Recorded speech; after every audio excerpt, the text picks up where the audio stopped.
नमस्कार, इन खबर में आपका स्वागत है। मैं विद्याशंकर तिवारी हूँ।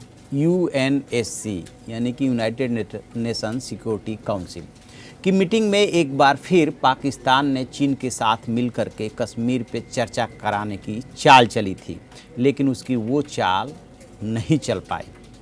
न सिर्फ पाकिस्तान को मात मिली बल्कि चीन भी और उसका प्रस्ताव भी सिक्योरिटी काउंसिल की में जो है औंधे मुँह गिरा। और ये कैसे हुआ? तो दरअसल आपको याद होगा कि अगस्त में इस आशय का प्रस्ताव आया था और अगस्त में जो है अनौपचारिक चर्चा यूएनएससी में हुई थी।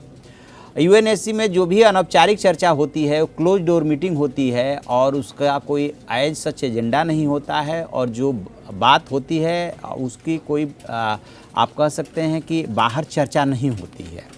बट उसका महत्व इसलिए होता है कि एक फोरम पे आपने किसी इशू पे चर्चा करा ली। अगस्त की मीटिंग के बाद तीनों देशों चीन, भारत और पाकिस्तान ने बाहर जो है प्रेस कॉन्फ्रेंस करके अपना पक्ष रखा था।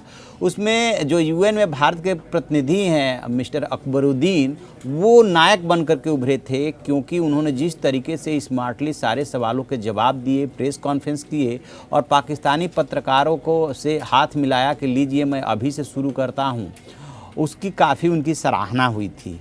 लेकिन इसी बीच में क्या हुआ कि अभी भारत और चीन के बीच में बॉर्डर को लेकर के बातचीत होने वाली है और चीन ने दबाव की रणनीति के तहत और पाकिस्तान के मंसूबे को पूरा करते हुए एक बार फिर वैसे ही चर्चा कराने का प्रस्ताव रखा था।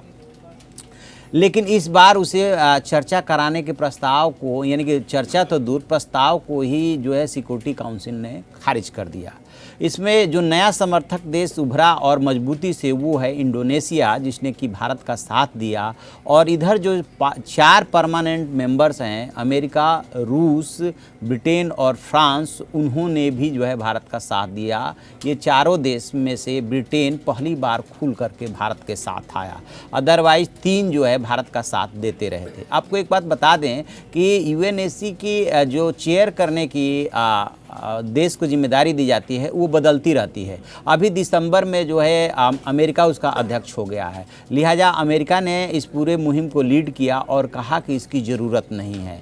जबकि फ्रांस ने, जैसा कि उसका हमेशा स्टैंड रहा, ये स्टैंड लिया कि कश्मीर का मुद्दा भारत का आंतरिक मामला है, इसमें दखल देने की ज़रूरत नहीं है। अब चूँकि 4 देश खिलाफ हो गए थे, इसलिए चाइना की ज़्यादा नहीं चली और उसे अपना प्रस्ताव एक तरह से उसका खारिज हो गया। और फ्रांस के जो डिप्लोमेटिक सूत्र के हवाले से खबर है, उसमें साफ साफ कहा है कि वो द्विपक्षीय मुद्दे के रूप में ही इसको देखता है। रूस ने कहा कि फोरम में इस मुद्दे पे चर्चा की ज़रूरत नहीं है, और भी दूसरे एजेंडे हैं जो वैश्विक महत्व के हैं, उन पे बातचीत होनी चाहिए। और इंडोनेशिया ने इस बात पे एतराज़ जताया था कि लाइन ऑफ कंट्रोल के भारतीय क्षेत्र की ओर, यानी कि भारत अपनी सीमा में सुरक्षा बलों के जमावड़े को चर्चा का आधार नहीं बनाया जा सकता। यदि भारत ने ऐसा जमावड़ा कर भी रखा है तो यह भारत का आंतरिक मामला है। एक बात आपको और बता दें कि जब से मलेशिया से कश्मीर को लेकर के भारत की दूरी बढ़ी है, मतलब दोस्ती में दरार आई है, उसके बाद से भारत और इंडोनेशिया के संबंध पहले से अच्छे हैं। उसकी दोस्ती जो है और दोनों देश नज़दीक आए हैं, इसलिए इंडोनेशिया ने थोड़ा इस बार सख्त स्टैंड लिया कि नहीं, इसमें चर्चा की ज़रूरत नहीं है, ये भारत का आंतरिक मामला है। और इस तरीके से ये जो है चीन की चाल जो है नाकामयाब हो गई।